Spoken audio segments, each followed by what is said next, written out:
Mummy બોલો બેટા, જય શ્રી કૃષ્ણ, જય જય મહારાજ, શ્રી દ્વારકાધીશ, સરળ માધવ. કેમ છો બધા મિત્રો? મજામાં? સ્વાગત છે તમારું અમારા મિની બ્લોગમાં. આવી જાઓ, ચા અને શેકેલા પાપડ ખાઓ.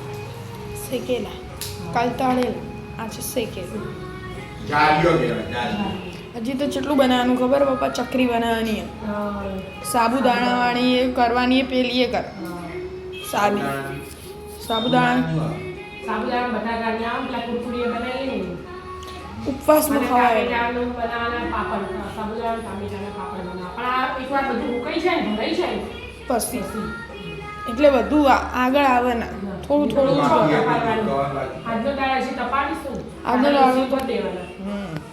2 થી 2 ચોખાવાળા એ ના રે આમ પેલા 4 હતા એ ચાર લોટના કિલો ને ખાલી બધું અલગ અલગ કર્યું તો અલગ અલગ ખાતા ખાઓ.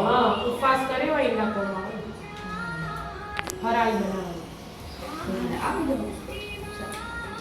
તૈયાર થઈએ જ્યાં પેલા ચોખાના હતા ને વિદ્યાબુન તો જતો રે વિદ્યાબુન 7 વાગી છે.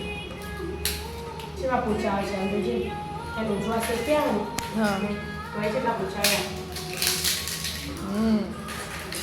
આપણે ઘેર બનાવ્યા એટલે જોવું ના પડે પૂછા મસ્ત હોય. તો તળીએ તો આના ડબલ થઈ જાય. તળો તો કાલ જોયું નતું આખી કઢાઈ આમ ઢંકાઈ જતી હતી એટલું મોટા એટલે તો એની સાઈડ બનાવી દે. તમે બધા શેકેલા ઉસા ભાવમાં નીકળી ના શેકેલા ભાવ. આમાં બધું તો તળેલા બાપ તળેલા. અમે ચારે ચાર ખાલી તો જેકલી આવે એટલે હું ના કેટલા ભાવ પેલા આપણે પલસા ઉપર શીખ્યા હોય. એરા મસ્ત શેકવાય બધી બાજુ હા વ્યવસ્થિત મોટા તો ગેસ તો ડાયરેક્ટ સીધો આગળ એનો જ વળે અને પેલો સગરીન તો મોટો વળગતા હોય બધા પલસાથી. કાળું આ કાળું થાય પેલા કાળું ના રહે. ના થાય. છાપી લો રાધે રાધે